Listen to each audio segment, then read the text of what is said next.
Hey there, Advanced Math. Last mini lesson in this unit is on dependent and independent variables, just some vocabulary words, no new math. Just going to give some name to some things we've already been dealing with. So please label your next page, dependent versus independent variables, and mark your page, close your notebook, and think with me. Alright, so let's go back to our boy Johnny, who earned $7.75 an hour as a lifeguard over the summer. We've dealt with him for a couple days here. We have already done this. Write an equation that models the amount of money he makes based on how many hours he works. And we've been writing the equation for that either like this, the amount of money equals $7.75 times the number of hours, or sometimes I think we reversed it, like $7.75 times the number of hours equals the money. Either way, it doesn't really make any difference which way you write it. We've been doing it this two ways. So these variables that have these equations rather, that have two variables in them. When there are two variables, they have names. So this variable, we call the independent variable, and this variable over here we call the dependent variable. And I want to discuss why they have those names and often how you can tell which one is which. So let me see, I'm going to copy that and make a new page. So where those names come from and how you tell which is which. Whoa, that didn't work right. Kind of works like this. So the dependent variable, there's some kind of ways you can tell which is which. Come on, Ben. So one is I can look on this and I would say in the situation, the way I would word it with words is the amount of money he makes depends on the amount of hours he works. I wouldn't reverse that and say the number of hours he works depends on the amount of money he makes. That's backwards. So one way you can tell is the one, the way you would word it is the dependent variable is the one that depends on the other. So I could exactly word it that way. The amount of money he makes depends on the amount of hours he works, so it's the dependent variable. The independent variable, which I didn't spell right, independent. The independent variable, when we make our chart, that's the if one. When we were making our chart, we would say if he works 1 hour, he makes $7.75. If he works 2 hours, he makes $15.50. Again, if you try reversing that, it doesn't make as much sense. You say, well, if he makes $1, how many hours? If he makes $2, how many hours did he work? It just seems backwards. So the dependent is the one that depends on the other. The independent is kind of the if one, where you say, well, if he does this, what's he get? So the next thing about independent and dependent variables, the independent variable is usually the one we put on the left side of the table.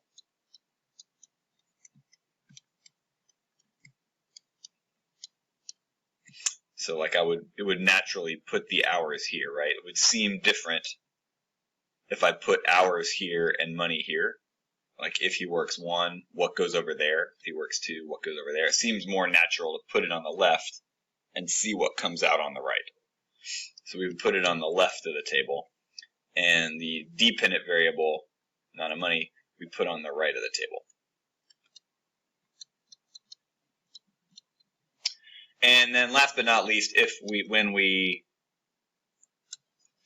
make the graph,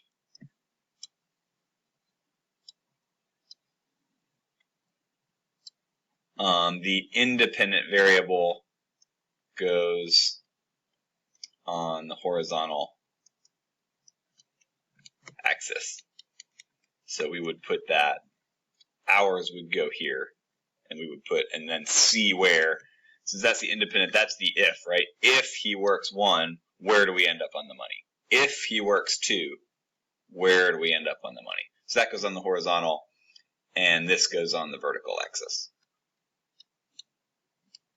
Money would go there.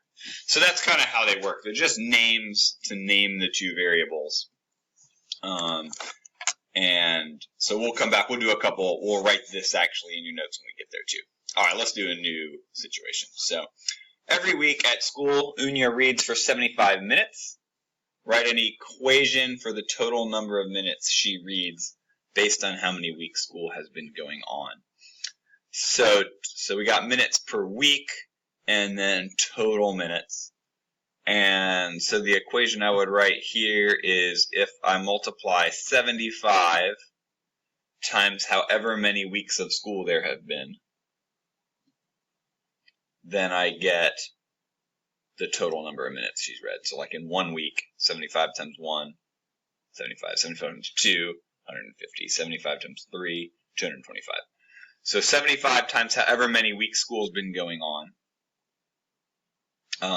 Give me the minutes. So the question now, which one is the independent variable and which one is the dependent variable?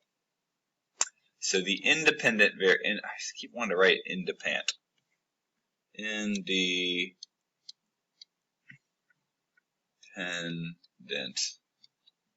So the independent is the if variable. And the dependent variable is the depends on variable. So when I read this, I'll start here, the depends on. Would I say the number of minutes she reads depends on how many weeks of school there have been? Or would I say the number of weeks of school there have been depends on the number of minutes? And I think the first one makes a lot more sense. However many minutes she's read, that depends on how many weeks there's been. So the dependent variable is that one. And again, if I were making my table, if you want to think about making your table, the independent variable goes here. The independent variable is the one you would say if. If school has been going on 1 week, how many minutes? If it's been going on 2 weeks, how many minutes? If it's been going on 3, how many minutes? Or would you reverse that and say, well, if she's read 1 minute, how many of school? If she's read 2 minutes, how many weeks of school? That doesn't make any sense. So the one where you would say, well, if 1 week, then 75. If 2 weeks, then 150. If 3 weeks, then 225. And so on like that. So that's an easy way for me to figure out which one's the independent, which is the if one. So I would say here the weeks are the independent because they're the if. And then the minutes are the dependent because that's what it depends on how many weeks. So you always put the independent on the left and the dependent on the right on the table. And then if I were to go ahead and make that graph, which I'm not going to do in detail, you would always put your independent down here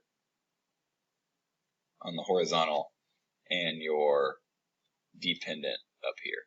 Because you want to say, like, if 1 week, where do I go? If 2 weeks, where do I go?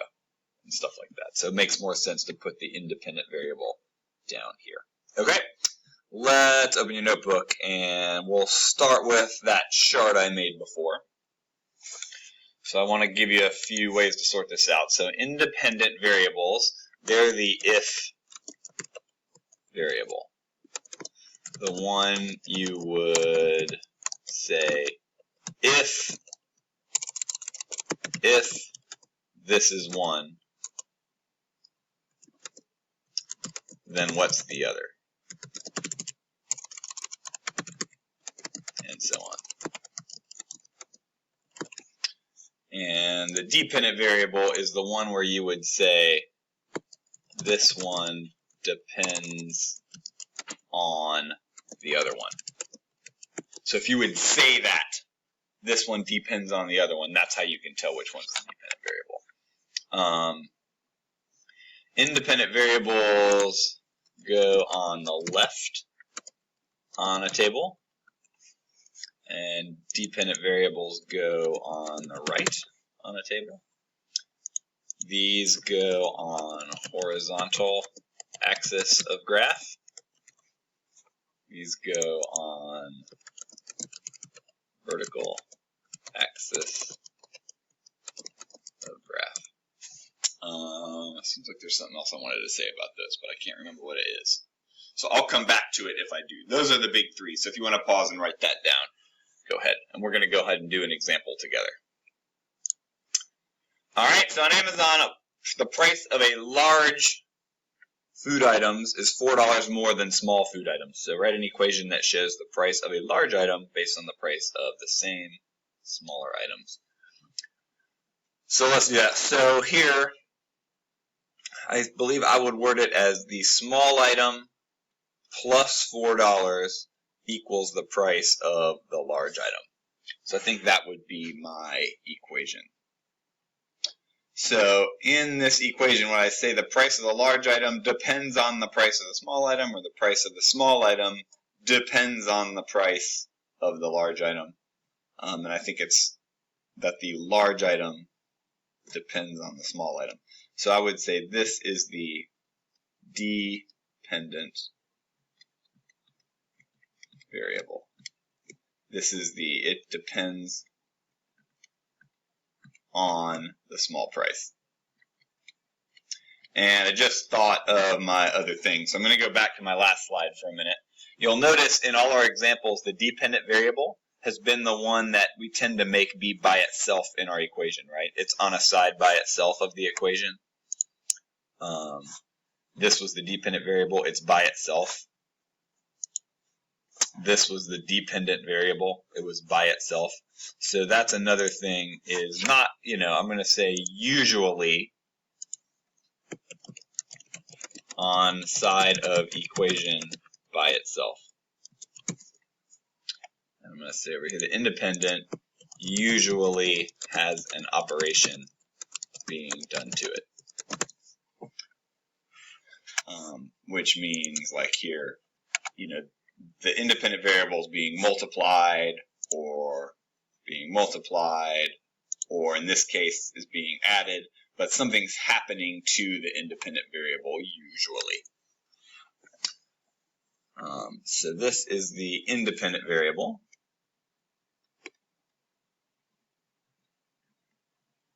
Because it's the if, right? It's the one you would say, well, if the small is $1, then the large is $4. If the small is $2, then the large is $6, and so on.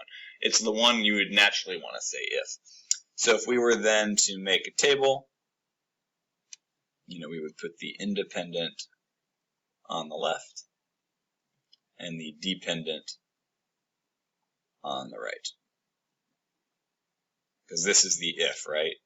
If $1, then $5. If $2, then $6. The large price depends on the small price. And then if we were to go farther and make our graph, we would put the independent here, and we would put the dependent here. Right? If $1, then $5. If $2, then $6. It makes more sense to put the if down here and see where you end up going up and down. All right, that's independent and dependent variables. If this is still confusing to you, please go back and watch one of these 3 examples we did again. I know it's a little bit of a tricky concept, but it's the last one. So the main one is just being able to just figure out which is which based on these various clues that I have given you. And that's it. That's the end of our equations unit. So well done. Once you've got your notes written down and gone back and reviewed if you need to, you're all set. See you tomorrow.